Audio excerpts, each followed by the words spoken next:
ঈশ্বরচন্দ্র বিদ্যাসাগরের ছেলেবেলা খুব দারিদ্রতার সঙ্গে কাটে। তার বাবা অতি সামান্য বেতনে চাকরি করতেন। তাকে কলকাতায় নিয়ে এসে একজনে আশ্রয় রাখেন।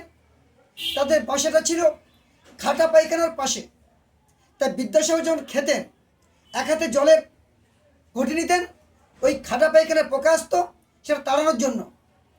আর নিজে কষ্ট করে বাবা ভাইদের জন্য রান্না করতেন। তাদের খাইয়ে যেটুকু থাকতো সেটুকুতে তিনি খেতেন।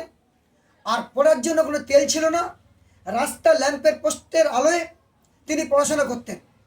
তার এই অসীম সহিষ্ণুতা, তার ধৈর্য, তার এই কঠোর পরিশ্রমের মানসিকতা, তার একাগ্রতা তাকে একদিন বিদ্যাসাগর করে তুলেছিলেন।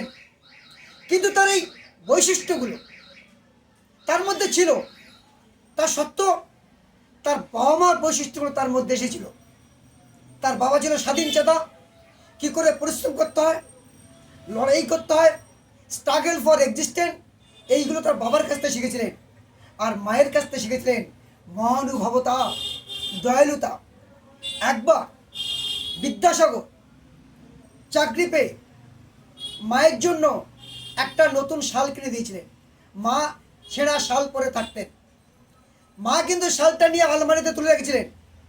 বিদ্যাসাগর যখন জানতে চান, মা তুমি শালটা কেন তুলে রেখেছ, মা বললেন, গ্রামের শত শত মায়েরা ছেঁড়া শাল পরে আছে, আমি কিভাবে ভালো শাল পরে ঘুরবো?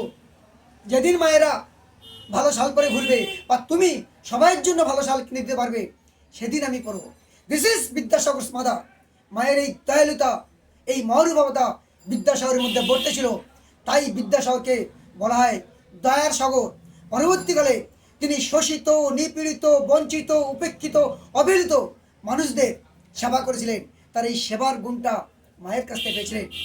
এখন আপনারা প্রশ্ন করতে পারেন, তাহলে বিদ্যাসাগরের ছেলে কেন মজা পুকুর বা ডোবা হলো? তার কারণ বিদ্যাসাগরের স্ত্রী ছিলেন বিদ্যাসাগরের আদর্শ চিন্তাভাবনা, তার কর্মকাণ্ডের সম্পূর্ণ বিরুদ্ধে। আপনারা জেনে নেবেন।